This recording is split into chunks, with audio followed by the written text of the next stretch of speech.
जय हिंद भाइयों। SSC GD का तीसरा मॉक टेस्ट जो ये पहले पुराने पूछे गए क्वेश्चन है 2023 जनवरी में और 2000 जनवरी में पूछे गए और 22 में भी हुई थी। एसएससी मतलब लगातार ये मतलब दिल्ली पुलिस हुई थी, उसमें भी एक दो क्वेश्चन ऐसे पूछे गए। मतलब ये सारे क्वेश्चन पहले पूछे गए क्वेश्चन ही लेके आ रहा हूँ मैं भैया। और जो भी आप देख रहे हो को एक बार वीडियो को पूरा देखे, अच्छा लगे तो आप मेरा सपोर्ट करिएगा, नहीं लगे तो कोई बात नहीं। बाकी ये एक 20 क्वेश्चन करवाने मेरे को 10 या 15 मिनट लग रहा है। बाकी किसी भी यूट्यूब पे जाके देखना, किसी भी यूट्यूब क्लास पे जाके देखना, 20 क्वेश्चन करवाने में आपको लगभग कम से कम आधा घंटा या 45 मिनट तो आराम से ले ही लेता है। इसीलिए आप केवल ये 10 मिनट का वीडियो है, सारे इंपोर्टेंट क्वेश्चन है, आप जरूर देखिए एक बार इस वीडियो को और पूरा देख ले। जो आपको नहीं आ रहा है उसको जरूर एक कॉपी में नोट कर दे, एक नोटबुक अलग बना दो, जो आपके जीके की नोटबुक है उसमें लिख लो। और ये क्वेश्चन नंबर पहला है, फैयान चीनी यात्री किस प्रदेश की जनता को सुखी एवं समृद्ध कहा है? सबसे पहली चीज तो इस क्वेश्चन में पूछ रहा है, फैयान चीनी यात्री किस प्रदेश को सुखी या समृद्ध कहा है? किस जनता को सुखी या समृद्ध कहा है? तो फैयान यात्री, पहली चीज तो सबसे बड़ी बात यह है कि फैयान यात्री आया था चीन से। तो फैयान यात्री ने किस प्रदेश की जनता को सुखी एवं समृद्ध कहा? अरुणाचल प्रदेश, मध्य प्रदेश, आंध्र प्रदेश, उत्तर प्रदेश। यदि भाई आपको अच्छा लगे तो मेरा जरूर सपोर्ट करिएगा। यह है एमपी। फैयान यात्री ने मतलब एमपी की जनता को सुखी एवं समृद्ध बताया है इसके अभिलेख में। और बाकी ये एमपी की जनता के बारे में बोला है। और यात्री चीन से आया था। भीतरी का अभिलेख किस शासक, क्वेश्चन नंबर 2 है, भीतरी का अभिलेख किस शासक के समय का है? भीतरी का अभिलेख स्कंदगुप्त, समुद्रगुप्त, अशोक, रुद्रदामन। भीतरी का अभिलेख है स्कंदगुप्त। क्वेश्चन नंबर 1,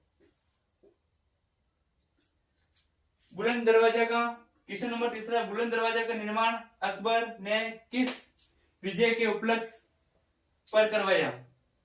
सबसे बड़ी बात यह है कि बुलंद दरवाजा का निर्माण किसने करवाया? तो अकबर ने करवाया था बुलंद दरवाजा का निर्माण। और इसने किस विजय के उपलक्ष्य में करवाया था? क्वेश्चन नंबर 3 है, उसके ऑप्शन है चित्तौड़, आमेर, गुजरात, बंगाल। बुलंद दरवाजा का निर्माण करवाया था इसने गुजरात, सी। तीसरा क्वेश्चन का है सी, गुजरात के अकबर ने गुजरात के विजय के उपलक्ष्य में बुलंद दरवाजा का निर्माण करवाया था दिल्ली में। क्वेश्चन नंबर 4, चित्रकला का स्वर्णकाल किस के शासनकाल के समय का है? क्वेश्चन नंबर 4 है, चित्रकला का स्वर्णकाल किसके शासनकाल के समय का है? शाहजहां, जहांगीर, अकबर, औरंगजेब।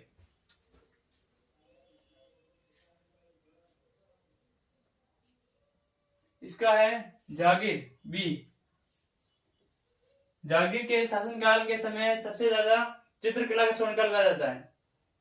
और सबसे चित्रकला का स्वर्णकाल का समय है जहांगीर का शासनकाल के समय कहा जाता है। क्वेश्चन संख्या 5, किस ग्रह को लेटा हुआ ग्रह कहा जाता है? किस ग्रह को लेटा हुआ ग्रह कहा जाता है? यदि आपको आता है तो जरूर आप कमेंट बॉक्स में जरूर बताएं एक बार। शनि, पृथ्वी, अरुण, वरुण।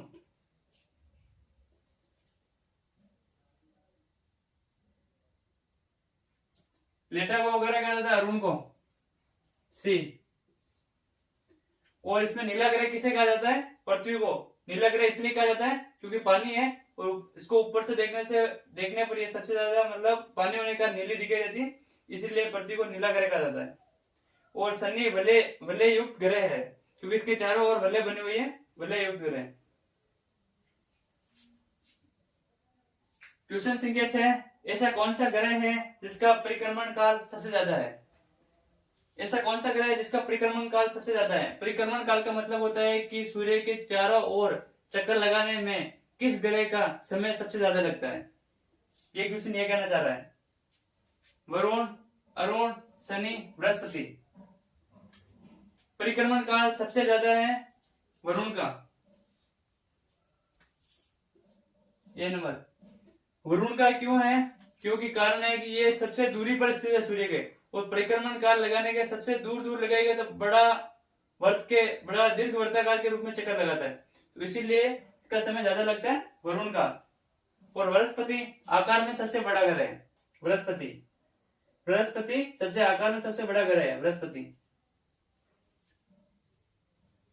क्वेश्चन संख्या 7, किस देश में अर्धरात्रि के समय सूर्य दिखाई देता है?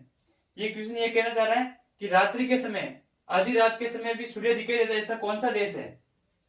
France, Norway, America, Canada. तो इसका सही आंसर है नॉर्वे, बी। किस रात्रि के दिन सूर्य दिखाई देता है? आप जरूर कमेंट करें। यह है 21 जून को, 21 जून की रात्रि के समय सूर्य रात को दिखाई देता है नॉर्वे में। और कनाडा में यह है कि ना आकाश में देखने पर रंगों का रंग बिखरा हुआ दिखाई देता है कनाडा में। और ये रंगों का बिखरना आकाश में कौन सी क्रिया है? पूर्ण आंतरिक परावर्तन के कारण ये रंगों का पूरा दिखाई देता है। ये साइंस का लॉजिक है। क्वेश्चन नंबर 8 है, भूकंप के अध्ययन को क्या कहा जाता है? भूकंप के अध्ययन को, ये बहुत बार एसएससी ने क्वेश्चन पूछा है। Seismology, oncology, entomology, ओर्निथोलॉजी।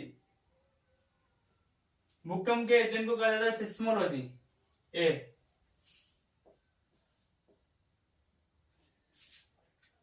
Question number 9 है, श्रीलंका की सबसे लंबी नदी कौन सी है?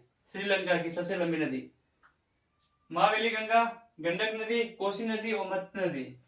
क्योंकि आपको ये तो पता होगा ये गंडक नदी अपने भारत की है, कोसी नदी भारत की है, 2 ऑप्शन तो वैसे ही कट जाते। अब रहा तीसरी, महावेली गंगा और मत नदी। तो मत नदी तो नाम कोई नदी है नहीं, मत नदी तो महावेली गंगा। क्वेश्चन नंबर 1, महावेली गंगा श्रीलंका की सबसे लंबी नदी है। एसएससी जीडी मतलब हमेशा अपने भारत तो है ही है, भारत के पड़ोसी देशों के बारे में विशेषकर 2 या 3 क्वेश्चन जरूर पूछती है। आप जरूर एक बार देख के जाए पड़ोसी देशों के बारे में, उसकी राजधानी, सबसे बड़ी, सबसे छोटा, ये जरूर आप देख कर जाए, और उनकी राजधानी पड़ोसी देशों की आप विशेषकर ये जरूर ध्यान रखें। एसएससी जीडी पड़ोसी देशों के बारे में 1 या 2 क्वेश्चन जरूर आपको पूछेगी।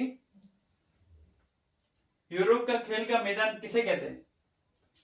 यूरोप का खेल का मैदान किसे कहते हैं? क्वेश्चन नंबर 10 है, स्विट्जरलैंड को, तुर्की को, फ्रांस को, ब्रिटेन को। यूरोप के खेल का मैदान किसे कहते हैं? स्विट्जरलैंड को कहते हैं। और यूरोप का मरीज किसे कहते हैं? जरूर कमेंट बॉक्स में जरूर लिखें, ये क्वेश्चन मैं नहीं बताऊंगा। यूरोप का खेल का मैदान किसे कहते हैं? तो स्विट्जरलैंड को। और यूरोप का मरीज किसे कहते हैं? आप जरूर आप कमेंट बॉक्स में जरूर लिखें। क्वेश्चन नंबर 11 है, तंसा राष्ट्रीय उद्यान कौन से राज्य में स्थित है? तंसा राष्ट्रीय उद्यान कौन से राज्य में स्थित है? महाराष्ट्र, एमपी, गोवा, उड़ीसा। तंसा राष्ट्रीय उद्यान महाराष्ट्र में है, ए। इसका भी है, सारा का ए। क्वेश्चन संख्या 12 है, नीति आयोग के प्रथम उपाध्यक्ष कौन थे? नीति आयोग के अरविंद पनगड़िया, सिंधुश्री खुल्लर, सुमन बेरी और डी है पीयूष गोयल। तो नीति आयोग के प्रथम उपाध्यक्ष कौन थे? अरविंद पंगड़िया, ए। और नीति आयोग के अध्यक्ष कौन होते हैं? प्रधानमंत्री। और नीति आयोग की स्थापना कब हुई? आप जरूर कमेंट बॉक्स में लिखें। आत्मनिर्भर भारत, क्वेश्चन नंबर 13 है, आत्मनिर्भर भारत अभियान की शुरुआत किस वर्ष हुई थी? आत्मनिर्भर भारत अभियान की शुरुआत किस वर्ष हुई थी? 2021, 2020, 2019, 2018। तो हुई थी 2020। मौलिक अधिकार, क्वेश्चन संख्या 14 है, मौलिक अधिकार कौन से देश से लिया गया है? मौलिक अधिकार नॉर्मली क्वेश्चन है फिर भी पूछे जा रहे हैं। देखो क्योंकि है ना नॉर्मल क्वेश्चन कम से कम एक एसएससी जीडी के पेपर में मान के चले तो एसएससी जीडी के जीके तो थोड़ा सा ठीक आता है, ज्यादा हैवी भी नहीं आता, ठीक आता है। कम से कम एसएससी जीडी में ये 14-15 क्वेश्चन भी कर लोगे आप तो बहुत अच्छा है जीके में। तो बाकी दूसरे सब्जेक्ट में तो कम से कम 18-19 करने ही पड़ेंगे, तब जाके आपका सिलेक्शन के बहुत करीब हो, आप सिलेक्शन श्योर हो जाएगा। कम से कम जीके में आपको 14-15 क्वेश्चन करने पड़ेंगे। मौलिक अधिकार क्वेश्चन संख्या 14 है। मौलिक अधिकार कौन से देश से लिया गया है? रूस, France, Britain, America. D number right होगा, बी डी अमेरिका से लिए गए मौलिक अधिकार। क्वेश्चन संख्या 15, विधि के समक्ष समानता किस अनुच्छेद में है? ए है अनुच्छेद 14, अनुच्छेद 15, अनुच्छेद 18, अनुच्छेद 17। तो इसका विधि के समक्ष समानता है ए अनुच्छेद 14। उपाधियों का अंत अनुच्छेद 18 में है। स्पर्धा का अंत 17 में है। और भारत रत्न पुरस्कार हो गया, पद्मश्री हो गया, सारे अनुच्छेद 18 से दिए जाते हैं, वो भी राष्ट्रपति के द्वारा दिए जाते हैं। क्वेश्चन संख्या 16 है। स्वतंत्रता के बाद पैदा होने वाली भारत की पहली राष्ट्रपति कौन बने? स्वतंत्रता के बाद पैदा होने वाले भारत के पहले राष्ट्रपति कौन बने थे, यह बताओ। क्वेश्चन नंबर 16 है, उसका ऑप्शन है ए द्रौपदी मुर्मू, प्रतिभा पाटिल, रामनाथ कोविंद, प्रणब मुखर्जी। इसका सही आंसर होगा द्रौपदी मुर्मू, ए द्रौपदी मुर्मू मतलब स्वतंत्रता के बाद पैदा होने वाली पहली राष्ट्रपति है। इसका जन्म 1958 में हुआ था। 20 द्रौपदी का जन्म हुआ था 20 जून 1958। ये विशेष रूप से ध्यान रखें, द्रौपदी ऐसी पहली महिला राष्ट्रपति है जो स्वतंत्रता के बाद में पैदा होने वाली राष्ट्रपति है, जिसका जन्म हुआ था 20 जून 1958। जरूर ध्यान रखें। और ये किस राज्य से बिलोंग करती है और ये किस राज्य की राज्यपाल रह चुकी है, आप जरूर कमेंट में लिखें। क्वेश्चन संख्या 17 है। जरा दृष्टि दोष के निराकरण के लिए कौन सा लेंस का उपयोग किया जाता है? ये साइंस से क्वेश्चन पूछा गया है। जरा दृष्टि दोष के निराकरण के लिए कौन सा लेंस का उपयोग किया जाता है? द्विफोक्सी लेंस, उत्तल लेंस, अवतल लेंस, इनमें से कोई नहीं।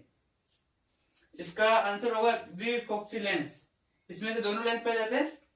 और उत्तल लेंस, अवतल लेंस, उत्तल लेंस उसके लिए उपयोग किया जाता है जिसके दूरदृष्टि दोष के लिए, दूरदृष्टि दोष के लिए उत्तल लेंस और निकट दृष्टि दोष के लिए अवतल लेंस उपयोग किया जाता है।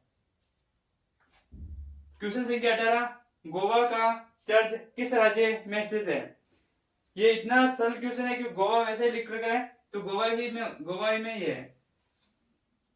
गोवा का चर्च किस राज्य में स्थित है? तो गोवा में।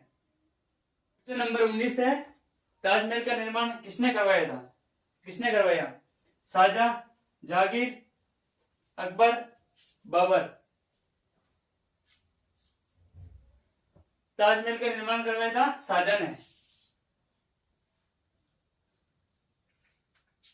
ताजमहल का निर्माण करवाया था शाहजहां ने। और ताजमहल का निर्माण क्यों करवाया था शाहजहां ने, ये जरूर आप कमेंट में करें। और किसके लिए करवाया था? ये शाहजहां ने अपनी बीवी मुमताज की याद में ताजमहल का निर्माण करवाया था। Question number 20। विश्व जनसंख्या दिवस कब मनाया जाता है? विश्व जनसंख्या दिवस कब मनाया जाता है? 11 जुलाई, 11 मई, 1 मई, 1 जुलाई। विश्व जनसंख्या दिवस 11 जुलाई को मनाया जाता है। 1 मई को विश्व श्रमिक दिवस, मजदूर दिवस मनाया जाता है 1 मई को। ये आपके 20 क्वेश्चन मॉक टेस्ट तीसरा था, जो ये मुख्य क्वेश्चन थे जो मैंने ये लिखवा दिए। और ये लास्ट तक मेरे वीडियो देखने के लिए बहुत बहुत धन्यवाद। और अच्छा लगे तो जरूर आप मेरा सपोर्ट करें और जरूर लाइक कमेंट जरूर करें। और यदि आप जो इस वीडियो को देखा है इसमें कमियां हैं जरूर मेरे को शेयर करें, क्योंकि मैं उसको सुधारूंगा। आप जरूर मेरे सपोर्ट करें। जय हिंद।